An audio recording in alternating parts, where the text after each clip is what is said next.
Hai semuanya, ketemu lagi bareng Mihu di sini. Oh ya, kali ini Mihu akan membawakan alur cerita Donghua yang berjudul Battle Through the Heaven. Mihu mengingatkan sekali lagi ya bahwa konten ini full spoiler. Tanpa lama-lama lagi, yuk langsung aja kita masuk ke isi ceritanya.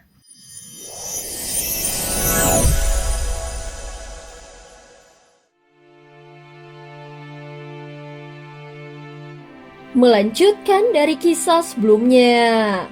Sebelumnya lukisan kata mati dengan kuas Wangseng menyala oleh api hitam dan setiap goresannya seperti menulis takdir di kehampaan. Jika sebelumnya dia tidak mendekati Xiaoyan, maka rasa bahaya dari tubuh Xiaoyan tidak akan sekuat ini. Namun saat ini Zhu Jiangyi masih merasakan firasat yang kuat dan tidak menyenangkan membuat bulu kuduknya berdiri. Aku tahu kau masih punya teknik tersembunyi. Tetapi hari ini meski harus membayar harga yang mahal, aku tetap harus membunuhmu. Zhu Jiangyi berseru dengan ganas. Saat goresan terakhirnya jatuh, satu huruf bertuliskan mati yang dibentuk dari api hitam muncul dengan tegas. Segera kuas Wangseng didorong ke depan dan langsung mengarah ke Xiaoyan. Siapapun tidak pernah menduga Xiaoyan masih bisa punya trik lain dalam situasi yang seperti ini. Tanpa bantuan siapapun, dia melawan takdir dan membalikkan segalanya. Kata yang bertuliskan mati itu seperti simbol.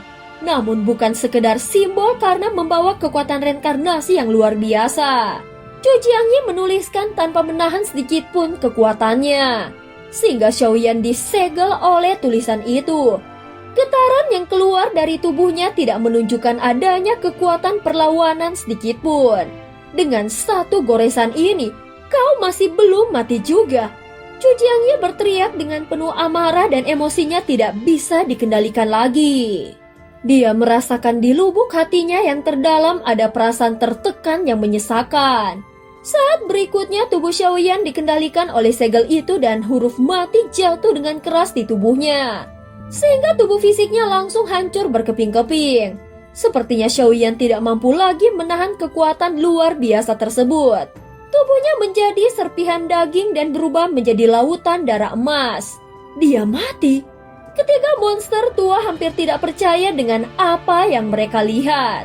Namun Zhu Jiangyi tetap diam dan tidak ada tawa kemenangan dari dirinya. Dia hanya menunduk tanpa ekspresi dan tubuhnya baru sedikit rileks setelah ketegangan situasi barusan mulai mereda.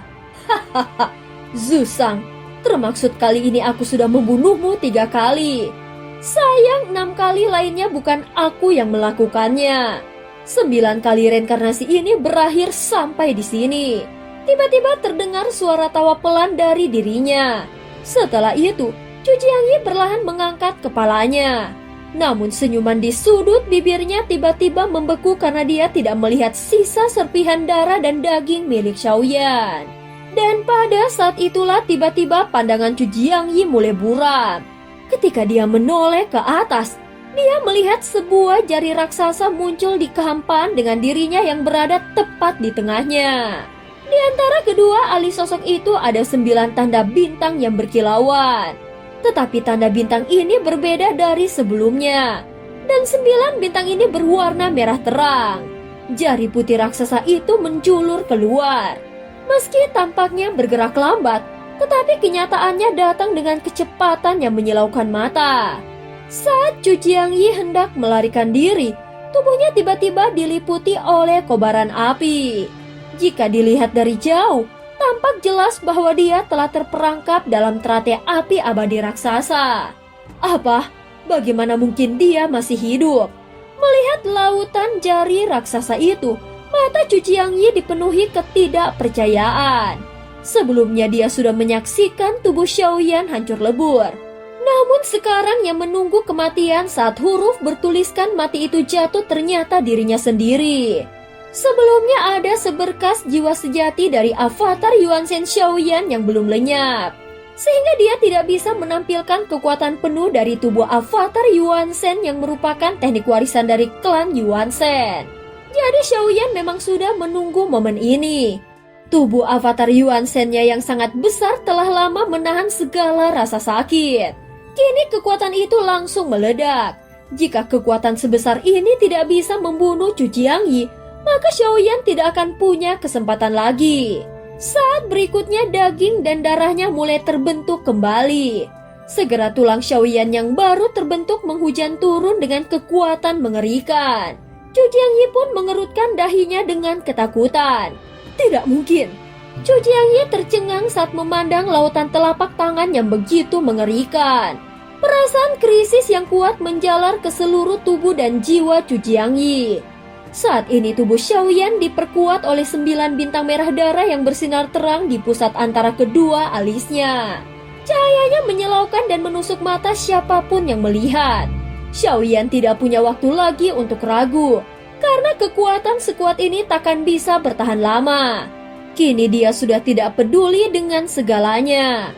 Pikirannya menjadi liar dan gila serta hanya terfokus pada Chu Jiangyi. Dia terus mengumpulkan seluruh kekuatannya pada satu serangan ini. Bintang suci. Suara avatar Yuan Shen-nya menggema di kampaan. Gema yang menggetarkan langit dan bumi membawa kekuatan ilahi yang sangat mengerikan. 3 monster tua pun merasakan jiwa mereka seakan terkoyak karena kekuatan itu.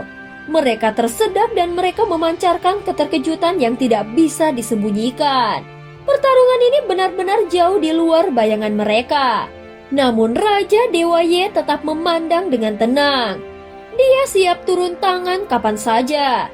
Jika ada sesuatu yang mengancam nyawa Xiaoyan, dia akan bergerak tanpa ragu. Itu adalah tugas yang diberikan ratu kepadanya. Apapun yang terjadi, dia tidak boleh membiarkan Xiaoyan mati di tempat ini kecuali musuh melewati mayatnya lebih dulu. Namun justru karena kekuatan besar Xiaoyan telah dikeluarkan, Xiaoyan mungkin telah mencapai batasnya. Jika aku menahan serangan ini, mungkin aku yang benar-benar akan mati. Batin Chu Jiangyi mulai dipenuhi kegilaan yang tak terbendung. Kartu truf Xiaoyan memang membuatnya takut. Perasaan bahaya yang begitu kuat membuat Chu Jiangyi tidak berani lagi meremehkannya. Dengan cepat dia kembali mengayunkan kuas Wangseng lalu menggambar formasi pelindung yang pekat dan kelam menutupi tubuhnya sepenuhnya. Chu Jiangyi akhirnya memahami serangan Xiaoyan. Jika dia bisa menahan serangan ini, maka yang akan mati adalah Xiaoyan. Namun jika dia gagal, maka dia sendiri yang akan binasa. Kali ini Chu Jiangyi membuka kedua matanya lebar-lebar dan menyalurkan seluruh kekuatannya ke dalam kuas Wangseng. Meski kau membentuk tubuh fisik ini, namun kau takkan pernah memahami kekuatan sejati dari tingkat kelima keabadian para dewa. Kartu trufmu ini takkan bisa membunuhku. Chu Jiangyi mengangkat tangannya tinggi-tinggi seperti tombak panjang dan menghantam kuas itu ke depan. Dari dalam kuas Wangseng muncul ratusan huruf kuno dan semuanya terkonsentrasi di ujung kuas. Seketika ledakan meletus membuat kekuatan besar mengguncang dunia. Entah sudah berapa kali ruang di sini pecah dan runtuh, tetapi karena ruang ini bersifat khusus, maka ruang ini selalu pulih dengan cepat. Namun kekuatan mereka sudah cukup untuk memicu badai ruang angkasa. Dalam pertarungan hidup dan mati ini, bahkan badai ruang pun tidak bisa menghentikan niat mereka untuk saling membunuh. Jari putih raksasa dari tulang milik Xiaoyan pun akhirnya bertabrakan langsung dengan kuas Wangseng milik Chu Jiangyi. Ratusan huruf kuno di ujung kuas meledak satu persatu memancarkan kekuatan aturan yang luar biasa.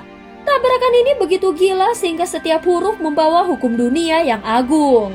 Hanya dengan itulah Chu Jiangyi bisa menahan serangan satu jari dari Xiaoyan. Namun setelah 3 nafas waktu berlalu, huruf-huruf di kuas Wangseng meledak satu demi satu. Suara retakan mulai terdengar.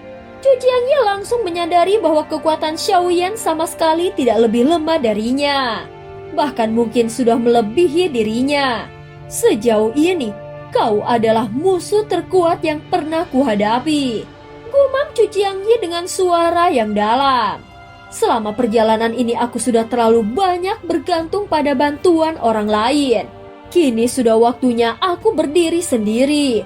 Aku tidak mau lagi hidup di bawah bayang-bayang orang lain. Dalam pertarungan ini, aku bukan hanya harus berdiri. Tetapi aku harus menang. Sekalipun harus membayar harga yang paling mahal, aku akan menang. Karena kau bukan hanya musuh terkuat yang pernah kutemui. Kau adalah musuh yang harus kubunuh sendiri. Jalan ini harus kulalui sendiri. Hancurlah. Suara Xiaoyan meledak dan menggema di seluruh medan perang. 9 tanda bintang darah di antara kedua alisnya mulai runtuh satu demi satu. Dan kekuatan dari jari tulang putihnya terus meningkat. Hingga akhirnya semua huruf dari kuas Wang Sheng hancur total. Membuat kuas itu kehilangan seluruh kekuatannya dan terlempar ke belakang. Pada saat yang sama, terdengar bunyi yang mengerikan. Suara itu membuat mata Cuci Yang Ye langsung berubah menjadi merah darah. Bajingan, kau berani menghancurkan kuas Wang Shengku, aku akan membunuhmu. Teriak Cuci Yang Ye dengan marah. Dan cerita pun berakhir. Terima kasih udah dengerin Mihu dari awal sampai akhir ya. Please jangan lupa untuk like, comment, and subscribe. Sampai jumpa.